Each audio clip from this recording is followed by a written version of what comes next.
அண்ணா யூனிவர்சிட்டியோட average வாத்தியார்களோட வயசு வந்து 50 தாண்டிடுச்சு. 50 தாண்டிடுச்சுன்றப்போ அவர் வந்து ஒரு 15 வருஷம் 20 வருஷத்துக்கு முன்னாடி பிஹெச்டி முடிச்சிருப்பாரு. அவருடைய அந்த நாலேஜ் வந்து அப்டேட் ஆகிருக்கணும். ஆனால் நிறைய பேர் பண்றதில்ல. புது புது யூனிவர்சிட்டிஸ்ல சேர்றத வந்து தவறுங்க. ஏன்னா வந்து எக்ஸ்பீரியன்ஸ் ஸ்டாஃப் இருக்க மாட்டாங்க, ஒரு எக்ஸ்பீரியன்ஸ் ப்ரோட்டோகால் இருக்காது. ஆனால் ஆர்ட்ஸ் அண்ட் சயின்ஸ்ல வந்து இதுக்கு இப்போ லிட்டரலி இப்போ ரீசெண்டாக பார்த்தீங்கன்னா நிறைய லிபரல் ஆர்ட்ஸ் பக்கம் போக ஆரம்பிச்சிருக்காங்க. ஆந்த்ரோபாலஜி, மியூசியம் ஸ்டடீஸு, அப்புறம் ஜியாகிரபி, டூரிசம். பட் ரஷ்யாவில் இருக்கக்கூடிய டிசீஸ் அண்ட் எபிடமாலஜி வந்து டோட்டலி டிஃப்ரெண்ட் ஃப்ரம் இந்தியா. இங்க நம்ம ஃபேஸ் பண்றதுக்கும் அங்க ஃபேஸ் பண்றதுக்கும் டோட்டலி வந்து டிஃப்ரெண்டா இருக்கும். ஸோ அதனால அங்க போய் படிக்கிறது வந்து விட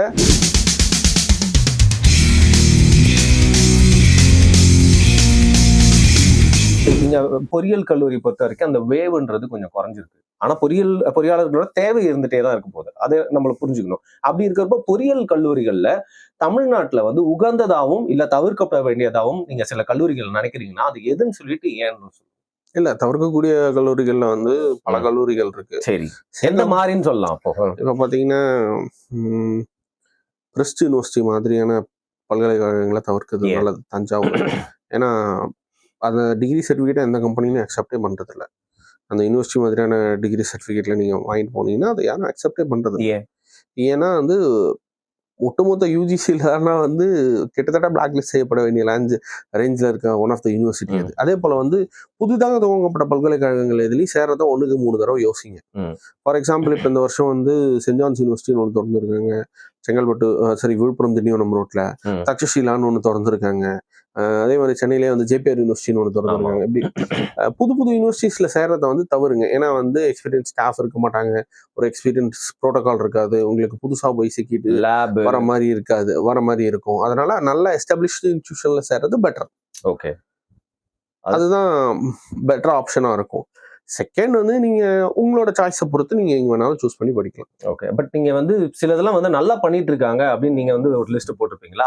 அதை வந்து எந்த பேசிஸ்ல நீங்க வந்து இவங்கெல்லாம் வந்து நல்ல யூனிவர்சிட்டிஸா இருக்காங்க, இல்ல இன்ஜினியரிங் படிக்கணும்னா ப்ரெசிஸா நீங்க எங்கெல்லாம் போய் சேரலான்னு எந்த ஒரு கணக்கீடை வச்சு நீங்க அளவீடு வச்சு சொல்றீங்க?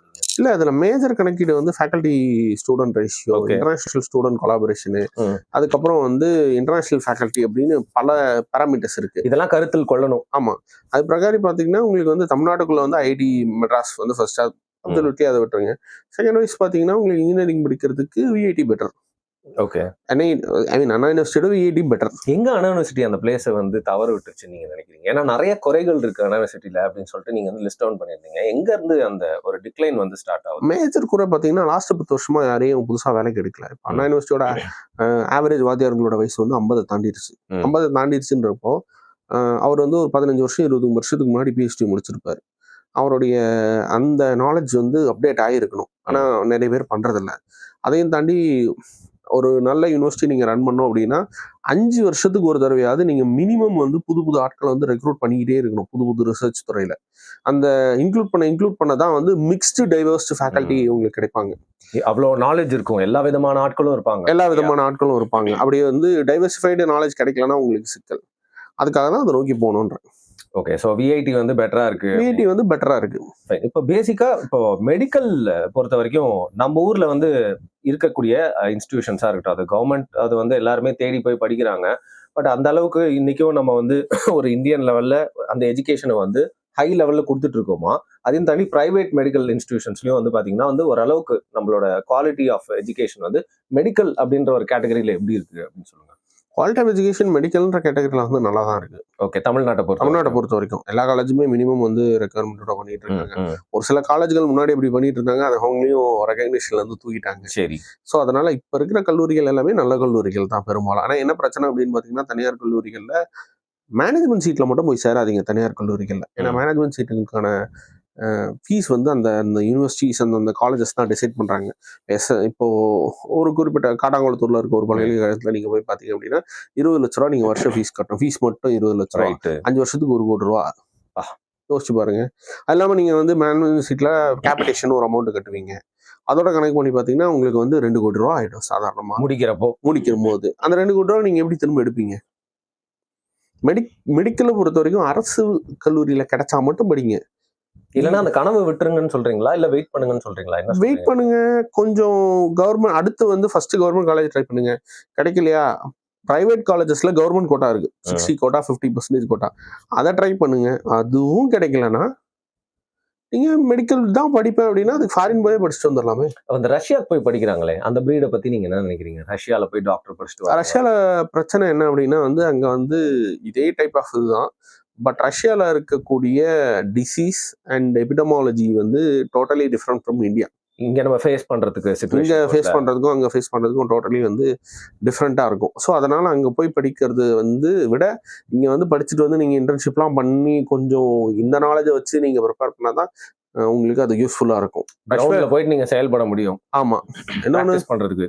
இன்னொன்னு ரஷ்யால போய் படிக்கிறவங்க வந்து எம்பிபிஎஸ்ஸே படிக்கல. அவங்க எம்டிஎம்எஸ் தான் படிக்கிறாங்க. நிறைய பேருக்கு தெரியறது இல்ல இது. நிறைய பேருக்கு தெரியறதே இல்லை. 5 வருஷம் வந்து அங்க எம்டிஎம்எஸ் தான் சொல்றாங்க. அதாவது மாஸ்டர்ஸோட படிப்பு தான் அவங்க சொல்றாங்க. பட் ஆனா ஆக்சுவலா அந்த எம்டிஎம்எஸ்ஸே வந்து இங்க எம்பிபிஎஸ்க்கு தான் ஈக்குவலா இருக்கு. ஸோ அப்போ நம்மளுடைய பாடத்திட்டம் எவ்வளோ வேற ஸ்ட்ரக்சர்டா லெவல்ல இருக்கும் அப்படின்னு நீங்க பாத்துக்கோங்க. அப்படி படிச்சுட்டு வந்தாலும் 23% பேர் தான் வந்து எஃப்எம்சிஜி வந்து கிளியர் பண்றாங்க. அந்த எஃப்எம்சிஜி கிளியர் பண்றதுல வந்து அங்க இருந்து போகும். ஃபைன். ஃபாரின் மெடிக்கல் கிராஜுவேட் எக்ஸாம்ல இருந்து போறது வந்து டிஃப்ரெண்டா இருக்கு, கம்மியா தான் இருக்கு. ஸோ அதை கொஞ்சம் பார்த்து தான் நம்ம இது பண்ணணும். இதே போல இந்தியா மாதிரியே ஒரு லேண்ட் வித் எபிடமாலஜி ஸ்டடீஸ் இங்க இருக்கக்கூடிய சுச்சுவேஷனோட நிறைய ஒத்து போற கண்ட்ரிஸ்ன்னு பாத்தீங்கன்னா இப்போ பிலிப்பைன்ஸ்லாம் வந்துருச்சு. பிலிப்பைன்ஸ்ல போய் படிக்கிறாங்க இப்போ. Better option. பெட்டர் ஆப்ஷன் பிலிப்பைன்ஸ்ல போய் படிக்கிறாங்க இப்போ. எக்ஸ்பென்ஸ் வைஸும் கம்பேரிட்டிவ்லி கம்மியா இருக்கிறதுக்கு வாய்ப்பு இருக்கு.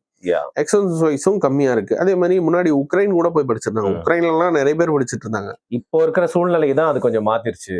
இருக்கிற சூழ்நிலை காரணமா உக்ரைன்ல போய் படிக்கல. பட் நிறைய பேர் உக்ரைன் போய் படிக்கிறாங்க. அப்புறம் பாத்தீங்கன்னா ஜார்ஜியா போய் படிக்கிறாங்க. ஜார்ஜியா அது மறந்துட்டேன். ஜார்ஜியா போய் படிக்கிறாங்க. ஆனா ரொம்ப எலைட்டிஸ்ட் ஆஃப் எலைட் தான் வந்து யூகே போய் படிக்கிறது, யூஎஸ்ல போய் மெடிக்கல் ஸ்கூல் படிக்கிறது அப்படின்னு சில பேர் இருக்காங்க. அதான் யூகே யூஎஸ்ல தான் கேள்வியாவே எடுக்கல. இப்போ இந்த ஆர்ட்ஸ் அண்ட் சயின்ஸ் பத்தி, ஆர்ட்ஸ் அண்ட் ஹியூமனிட்டிஸ் பாவம் கடைசியில தான் அவங்கள பத்தி பேசுறதுக்கே கேள்வி கூட வருது பாருங்க. இந்த வரக்கூடிய எஜுகேஷனல் சிஸ்டம்ல ஆர்ட்ஸ் அண்ட் ஹியூமனிட்டிஸோட தேவை இல்ல மாற்றம் எவ்வளவு இருக்க போகுது இந்த எஜுகேஷன் சிஸ்டம்ல சொல்லுங்க. எந்தெந்த டிபார்ட்மெண்ட்லாம் வந்து போக போக தேஞ்சு வந்து கட்டெருமான மாதிரி காணாம போயிடும். ஆர்ட்ஸ் அண்ட் ஹியூமனிட்டிஸ்ல என்ன மாற்றங்கள் நிகழ போகுது? எந்த டிபார்ட்மெண்ட்டும் காணாம போயிடாது. ஆனா எல்லா டிபார்ட்மெண்ட்லயும் நீங்க வந்து computer related technologies and how to use IT incorporate ஆயிரும்.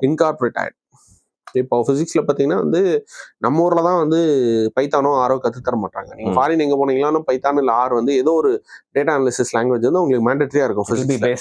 பிசிக்ஸ் அண்ட் கெமிஸ்ட்ரியில அதை அவங்க கொண்டு வராங்க, பண்றாங்க. நம்ம ஆளுங்க பண்ண மாட்டாங்க. ஸோ சிலபஸை நீங்க வந்து இன்டர்நேஷனல் ஸ்டாண்டர்ட் வைஸ் நீங்க அப்டேட் பண்ண வேண்டிய சுச்சுவேஷனுக்கு வந்து நீங்க ஆளாகிட்டே இருக்கீங்க. அது போக போக தான் அப்டேட் ஆகும். ஆனா ஆர்ட்ஸ் அண்ட் சயின்ஸ்ல வந்து இதுக்கு இப்போ லிட்டரலி இப்போ ரீசெண்டா பாத்தீங்கன்னா நிறைய லிபரல் ஆர்ட்ஸ் பக்கம் போக ஆரம்பிச்சிருக்காங்க. ஆந்த்ரோபாலஜி, மியூசியம் ஸ்டடீஸ், அப்புறம் ஜியாகிரபி, டூரிசம் இதெல்லாம் படிக்க ஆரம்பிச்சாங்க. லிபரல் ஆர்ட்ஸ் படிக்கிறது நல்லதுதான். But if you have financial well backing you can go for liberal arts. ஆனா அது பயன்படுமா? லிபரல் ஆர்ட்ஸ்ல ஜெயிக்கிறதுக்கு உங்களுக்கு ஒரு மூலதனம் தேவையா இருக்கும். அப்பா ஒரு பிசினஸ் மேனா இருந்து இப்ப நீங்க வந்து 10 மாசம் போய் டூரிஸ்ட் கைடா வேலை பார்த்தாலும் வந்து யாரும் கேட்க போறது இல்லை. ஆனா நீங்க உங்க அப்பா அம்மா கஷ்டப்பட்டு அவங்கள அதுல இருந்து ஏதாவது கெயின் பண்ண நினைக்கும் போது வந்து நீங்க போயிட்டு கைடா எல்லாம் சுத்தி நான் லிபரல் சயின்ஸ் லிபரல் ஆர்ட்ஸ் படிக்க போறேன்னா எல்லாரும் சிரிப்பாங்க இல்லையா? அந்த சிச்சுவேஷன் தான். ஃபைன். இப்போ வெளியில போய் படிக்கலாம் அப்படின்னாலே, இப்போ அப்ராட் ஸ்டடீஸ் அப்படின்னா which are the countries you will recommend or which are the countries you will say like இது வந்து உங்களுக்கு வந்து அது வந்து வர்த்தா இருக்காது? மெடிக்கல்னு கேட்கல, ஜென்ரலாவே கேட்குறேன். யூஜிஏ ஜென்ரலா இந்தியாவில் பண்ணுங்க, அது பெட்டர் ஆப்ஷன். ஏன்னா செலவு கம்மி, ஈஸியா பாஸும் பண்ணலாம். யூஜியில தான் வந்து மற்ற எல்லா கண்ட்ரிஸ்லயும் வந்து ரொம்ப ஸ்ட்ரிக்டா பார்த்து செம டைட்டா இருக்கும். பிஜி கொஞ்சம் ஈஸியா இருக்கும். ஆனா வந்து யூஜி தான் டஃபா இருக்கும். ஒன்று. ரெண்டாவது வந்து ஜெர்மன், டென்மார்க், நார்வே, ஸ்வீடன் இதெல்லாமே வந்து நல்ல கண்ட்ரிஸ் தான் உங்களுக்கு படிக்க வைக்கிறது. ஜெர்மன் ரொம்ப ப்ரிஃபரபிள் கண்ட்ரி. ஏன்னா ஜெர்மன்ல இன்ஸ்டிடியூஷன்ஸ் எல்லாம் ஃப்ரீ. நீங்க காசு கட்டி படிக்க வேண்டிய அவசியம். என்னது காசு கட்டணும்? உங்களுடைய லைஃப் எக்ஸ்பென்சஸ்க்கு மட்டும்தான். உங்களுடைய அங்க லிவிங் எக்ஸ்பென்சஸ்க்கு மட்டும் தான் நீங்க காசு கட்டுற மாதிரி இருக்கும். அதுவும் 10 லட்ச ரூபா 12 லட்ச ரூபான்னு ஒரு பிளாக் அக்கௌண்ட்னு ஒன்று கொடுப்பாங்க. அந்த அக்கௌண்ட்ல போட்டீங்கன்னா மந்த்லி இவ்வளவு தான் டிராப் பண்ண முடியும். அதுவேளை உங்களால டிராப் பண்ண முடியாது. ஸ்டூடெண்ட்ஸ்க்கு ஏத்த மாதிரி இருக்கும். ரைட். அதனாலதான் ஜெர்மனியை நிறைய பேர் வந்து ப்ரிஃபர் பண்றாங்க. ஓகே, நீங்க நேம் பண்ண கண்ட்ரீஸ்லாம், பட் நிறைய பேர் இப்போ வந்து ஒரு ஏமாறுறாங்க இல்ல தவறான முடிவு எடுக்கிறாங்கன்னா which are the countries we should avoid for foreign education from India? Foreign education for இந்தியாவில் நீங்கள் அவாய்ட் பண்ண வேண்டிய கண்ட்ரிஸ் வந்து ரொம்ப லிமிட்டடான கண்ட்ரிஸ் தான். பட் ஃபர்ஸ்ட்லி வந்து ஐ சஜஸ்ட் தாய்லாந்து.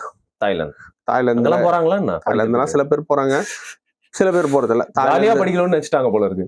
தாய்லாந்து, அப்புறம் வந்து இன்னும் சில ஈஸ்டர்ன் யூரோப்பியன் கண்ட்ரீஸ்லாம் போய் ஏமாறாங்க, எஸ்டானியா மாதிரியான இடத்துலையும். பட் அதெல்லாம் வெரிஃபை பண்ணிட்டு போங்க. 2க்கு 3க்கு 4 முறை வந்து வெரிஃபை பண்ணிட்டு போறது வந்து பெட்டர். மெஜாரிட்டியா ஏமாறுறது வந்து தாய்லாந்து, மியான்மரு, அப்புறம் வந்து ஏன் பங்களாதேஷ்ல கூட போய் படிக்கிறேன்ற பேர்ல ஏமாறுற கோஷ்டிலாம் இருக்கு. ஸோ அதை மட்டும் நம்ம வந்து பார்க்கணும். இந்த south east Asian countries, south Asia கண்ட்ரிஸ்ல கொஞ்சம் பார்த்து போங்க. ஓகே, 1க்கு 3 தடவை வெரிஃபை பண்ணிட்டு போறது பெட்டர். அங்கேயும் போயிட்டு படிக்கிறேன்னு சொல்லிட்டு ஏமாத்திட்டு ஒருத்தர் வந்து போயிருக்காம இருங்க, தாய்லாந்துக்கு படிக்க போறேன்னு சொல்லிட்டு. அதுதான் வந்து நிறைய பேர் இப்போ போறாங்க, தாய்லாந்து போறாங்க, சில கண்ட்ரிஸ் போறாங்க. ஆல்சோ ஆப்பிரிக்கன் கண்ட்ரிஸ்க்கும் சில பேர் படிக்கணும்னு போறாங்க. அதை கொஞ்சம் பார்த்து பண்ண வேண்டியது better. Right. So last part of the show, எனக்கு நீங்க யூடியூபர்ஸ் பத்தி, கான்டென்ட் கிரியேட்டர்ஸ் பத்தி நிறைய பேசியிருந்தீங்க. ஸோ எங்க கம்யூனிட்டி பத்தியே கடைசியில பேசி முடிக்கலாம் அப்படின்னு நினைக்கிறேன். ஸோ என்ன தவறா இருக்குன்னு நீங்க நினைக்கிறீங்க?